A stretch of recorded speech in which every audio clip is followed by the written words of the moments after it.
अस्सलाम वालेकुम वरहमतुल्लाहि वबरकातुहू। हज़रात, जैसे कि मैंने पहले वीडियो में हज़रत बसर हाफिज़ रहमतुल्लाह अलैह के बारे में कुछ बयान किया पार्ट 1 में, पार्ट दूसरे में बयान कर रहे हैं कुछ और बयानात। मुलाजा फरमाएँ। औज़ु बिल्लाहि मिनश शैतानिर रजीम, बिस्मिल्लाहिर रहमानिर रहीम। अम्मा बाद, एक दिन आपने कब्रिस्तान में मुर्दों को लड़ते हुए देख करके अल्लाह से कहा। वाह, क्या वली अल्लाहों की बात है। कब्रिस्तान में आपको मुर्दे भी नज़र आते हैं, यही है गैब की बातें।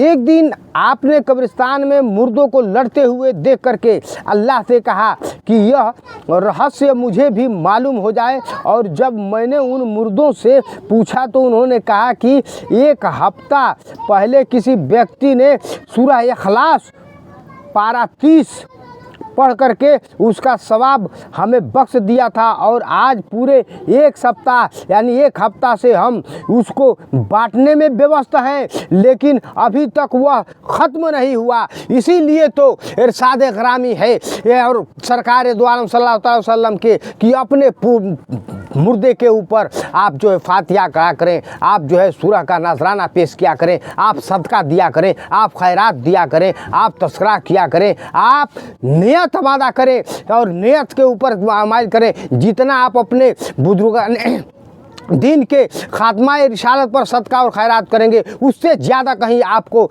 ये हासिल होगा। तो आप वहद कर लें कि आज के बाद आप जो भी सदका खैरात देंगे वो अपने बुजुर्गान दीन जो दुनिया से रुखसत हो चुके हैं उनके एवज़ में अता फरमाएंगे। ऐ अल्लाह, मैं फ़ला शख्स के नाम यह सदका अता फरमा रहा हूँ, इसके अजर से उसकी बख्शिश अता फरमा, उसकी कब्रों को रोशन अता फरमा, उसकी जो है कब्र में जो तकलीफ़ है मेरे मौला उसको दूर अता फरमा। आमीन आमीन।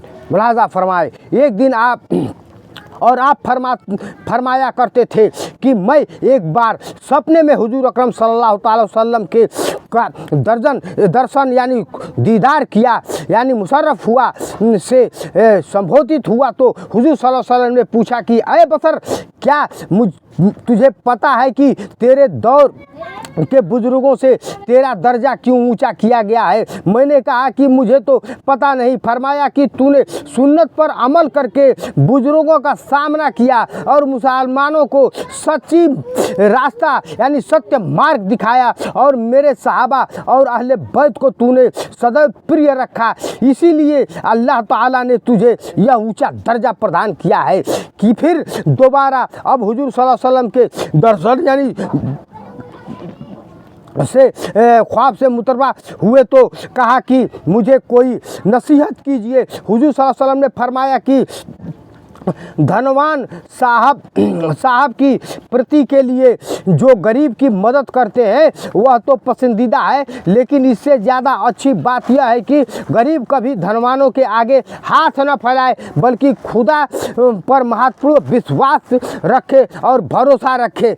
इसीलिए मेरे साहबाने इकराम, मेरे दोस्तों, मैं जो है आप लोग से 1 रुपया 2 रुपया 4 रुपया अपनी गरीबी का वास्ता दे करके पैसा या चंदा नहीं मांगता। आप लोग से सिर्फ इतना ही कहता हूँ कि मेरे चैनल को आप लोग सब्सक्राइब कर दें और लाइक कर दें और शेयर कर दें। इंशाअल्लाह तबारक तआला अल्लाह तबारक तआला मेरा निगहबान होगा। आगे की सुनिए।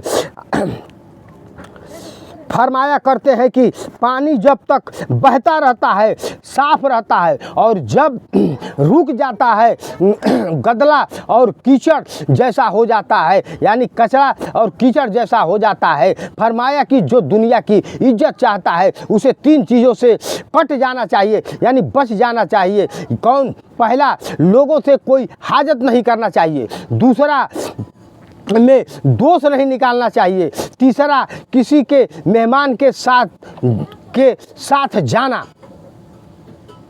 फरमाया कि संचारिक दिखावे का इच्छुक आखिरत किसी लज्जत से वंचित यानी बचते रहना है। फरमाया कि संतुष्ट रहने से केवल सांसारिक सम्मान मिल जाता तब भी संतोष बेहतर था। फिर फरमाया कि यह सोचना कि लोग हमें बेहतर समझेंगे केवल दुनिया की मोहब्बत का प्रतीक है। और जब तक बंदा नफ्स के सामने फौलादी दीवार नहीं बना लेता उस समय एक इबादत में मिठास और लज्जत हासिल नहीं कर सकता। फरमाया कि ये 3 काम बड़े कठिन हैं यानी मजबूत है, मुश्किल है। वह काम कौन सा है? पहला, गरीबी में दानवीरता।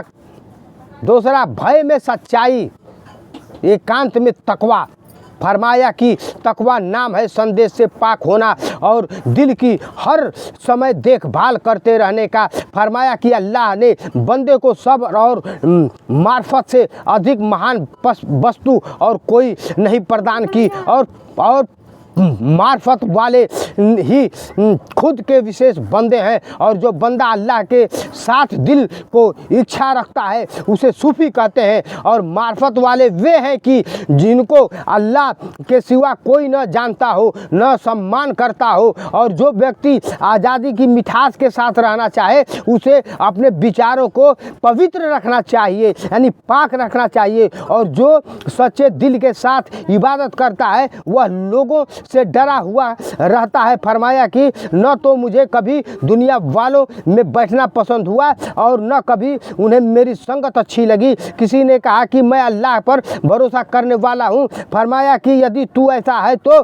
खुदा के आदेशों पर निश्चय की राजी होगा। देहांत के समय यानी मौत के समय जब आप सख्त परेशान हुए तो लोगों ने पूछा कि क्या दुनिया छोड़ने का दुख है? फरमाया नहीं, बल्कि अल्लाह के दरबार में जाने का भय है। कि किसी व्यक्ति ने आपकी मौत के समय जब आपसे अपनी गरीबी का रोना रोया तो आपने अपना कुर्ता तो उतार कर उसे दे दिया और स्वयं दूसरे का मांग करके पहन लिया। देहांत के बाद किसी ने सपने में आपसे पूछा कि क्या हाल है? फरमाया कि अल्लाह मुझसे इसलिए नाराज़ हुआ कि तू दुनिया में मुझसे इतना अधिक डरा हुआ क्यों रहता था और क्या तुझे मेरी दया पर यकीन नहीं था? फिर उसी व्यक्ति ने अगले दिन सपने में देखा कर जब हाल पूछा तो फरमाया कि अल्लाह ने मुझे माफ़ कर दिया। और अल्लाह ने यह भी फरमाया कि अच्छी तरह खा और पी, इसलिए कि दुनिया में तूने हमारी याद के कारण न कुछ खाया और न पिया था। फिर किसी और व्यक्ति ने सपने में देखा, ख्वाब में देखा कर जब हाल पूछा तो फरमाया कि मेरी बख्शिश भी हो गई है। अल्लाह ने मेरे लिए आधी जन्नत जायज़ ठहरा दी। और यह भी इरशाद फरमाया कि यदि तू आग पर भी सजदा करता रहता जब भी उस चीज़ का शुक्र अदा नहीं कर सकता था कि हमने लोगों के दिलों में तुझे जगह प्रदान कर दी। फिर एक और व्यक्ति ने ख्वाब में देखा यानी सपने में देख करके आपकी हालात पूछा तो फरमाया कि अल्लाह ने मुझे माफ़ करके यह फरमाया कि जब हमने तुझे दुनिया से उठाया तो तुझसे श्रेष्ठ और कोई नहीं था यानी तुझसे बेहतर कोई नहीं था। आपका जगह यानी यह स्थान। किसी औरत ने इमाम अहमद बिन हम्बल से यह मसला मालूम किया कि मैं अपनी छत पर सूत काट रही थी कि रास्ते में शाही रोशनी गुजरी और उसी रोशनी में थोड़ा सा सूत काट लिया। अब बताइए कि वह सूत जायज़ है या नाजायज़? यह सुन करके इमाम साहब ने फरमाया कि तुम कौन हो और इस प्रकार का मसला क्यों मालूम कर रही हो? उस औरत ने जवाब दिया कि मैं बसर हाफी की बहन हूँ। इमाम साहब ने फरमाया कि तुम्हारे लिए यह सूत जायज़ नहीं क्योंकि तुम तकवा वालों के ख़ानदान से हो और तुम्हें अपने भाई के पद चिन्हों पर चलना चाहिए जो संदिग्ध खाने पर यदि हाथ बढ़ाते तो हाथ भी उनका अनुसरण नहीं करता यानी स्वीकार नहीं करता। सुभान अल्लाह, सुभान अल्लाह। मिलते हैं अगले वीडियो में इंशाअल्लाह तबारक तआला। जब तक के लिए इजाज़त दीजिए। अस्सलाम वालेकुम व रहमतुल्लाहि व बरकातहू। लाइक करें, सब्सक्राइब करें, ज़्यादा से ज़्यादा शेयर करें।